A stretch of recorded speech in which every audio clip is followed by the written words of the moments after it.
Arresting the Sheriff's Wife. September 8, 2022. Childress, Texas, USA.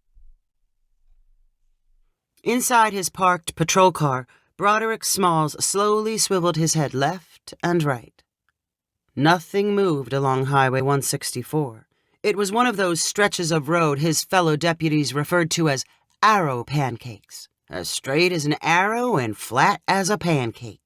Broderick's car sat next to a low bush, but there was not much else on the grassy roadside to keep him hidden. Deputy Smalls was new to Childress County. Since he was at the bottom of the pecking order at the sheriff's office, he expected mindless assignments, like hunting for speeders on nearly abandoned roads. He was determined to make a good impression and not complain. He was still getting to know most of his co-workers. They were a quiet bunch, without an obvious sense of humor. Broderick could not recall hearing any of them laugh. The serious tone was set by Sheriff Williams. He was at least 6'5" tall and barrel-chested. When he spoke, it was in a deep, wall-rattling bellow. He usually showed up at the sheriff's station growling and red-faced, as if he had just been in a fistfight. After frowning his way through an inspection of the desks in the open office bullpen, he disappeared into his own private office and slammed the door. "What does he do all day?" Broderick asked one of his fellow deputies. "Beats me," answered the deputy. "Where did he come from? How did he get to be sheriff?" "I have no idea. All I know about him is he's got a wife who drives too fast." As Broderick sat in his patrol car sipping a bottle of Dr. Pepper, he suddenly saw a red speck on the horizon. It grew bigger and bigger until Broderick could see it was traveling too fast to be under the 70-mile-per-hour speed limit. He grabbed his radar gun. The now clearly identifiable red Mustang registered 105 and showed no signs of slowing down as it blew past Broderick. He flipped on his lights and gave chase. The Mustang kept flying for another half-mile until pulling over to the highway's shoulder. Broderick exited his patrol car and cautiously approached. With one hand near his gun holster, he got a first clear view of the driver.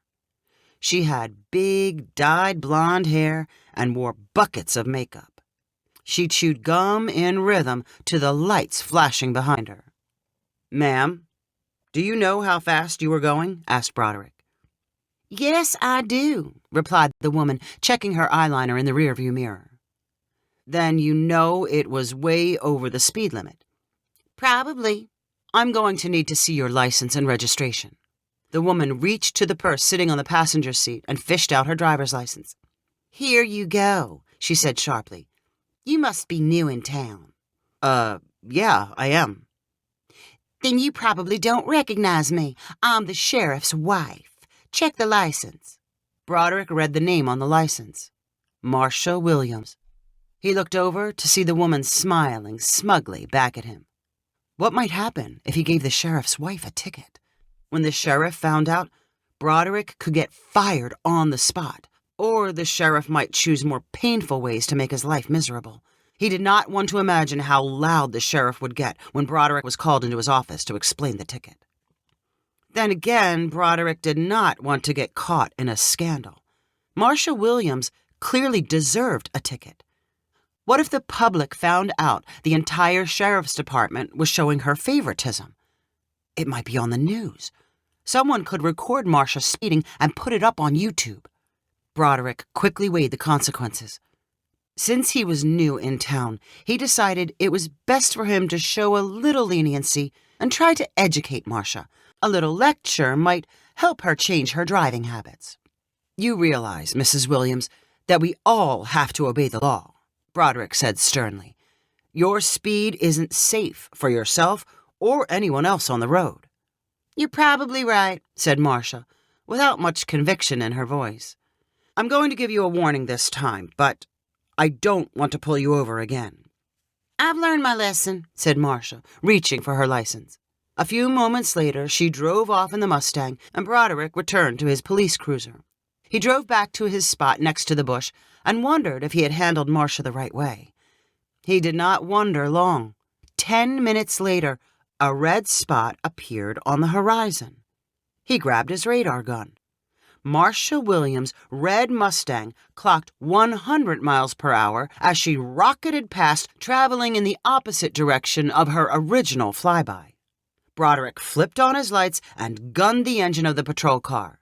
The Mustang pulled over and Broderick marched up to the driver's window. "You again?" said Marcia Williams. "You told me you learned your lesson." "Sure I did. I learned you knew better than to give me any tickets." Broderick glared at her. What an insult! She was deliberately flouting the law. She was taunting him and questioning his bravery. "License and registration, please," demanded Broderick. "You wouldn't dare." "Oh, yes, I would." Broderick's hand shook as he wrote out the speeding ticket.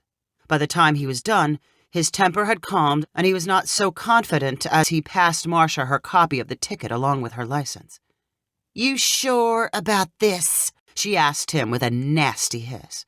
"It will be the last thing you ever do in this town." "I'm sure," replied Broderick with a nervous gulp. "It's the right thing to do."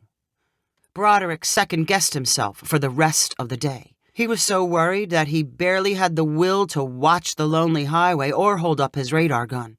He turned down the volume of the police radio because he was afraid he might hear the sheriff's angry voice yelling for him to return to the station immediately. Broderick did not show his face in the station when his shift was over. He drove his patrol car home and left his civilian car in the station's parking lot. He nervously flipped through streaming channels all night on his couch and could not fall asleep. Broderick looked like a zombie when he arrived for work the next morning, but he decided he had to confront the sheriff about the ticket. He did not want to wait anxiously for the consequences. If he saw an opening for forgiveness, he would beg for mercy and claim temporary insanity. A few of Broderick's fellow deputies were trying to look busy by staring at computers in the office bullpen. Broderick walked numbly past them and knocked on the thick door of the sheriff's office.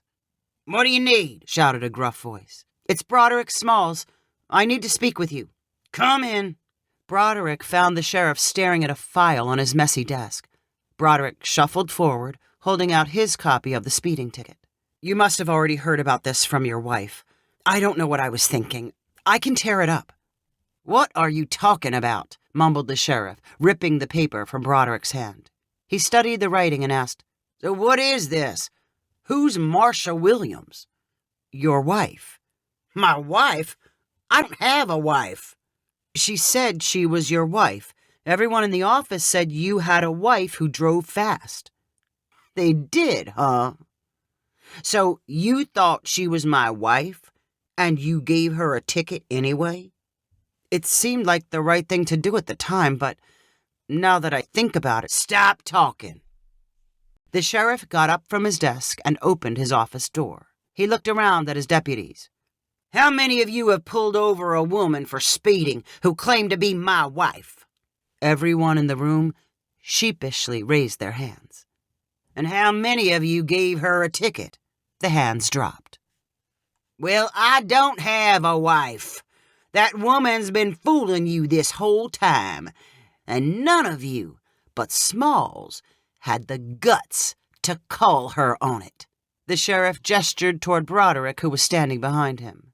"Just so you know, my supposed wife is named Marcia Williams. She drives a red Mustang. I consider it open season on her. Understand?" The deputies nodded their heads. The sheriff turned around toward Broderick.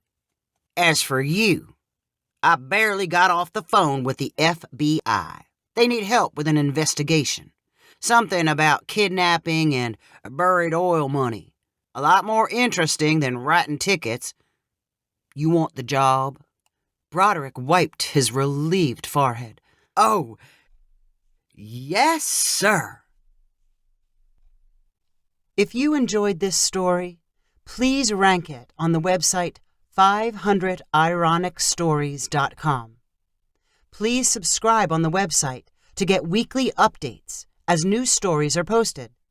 And please share with friends using the convenient links available.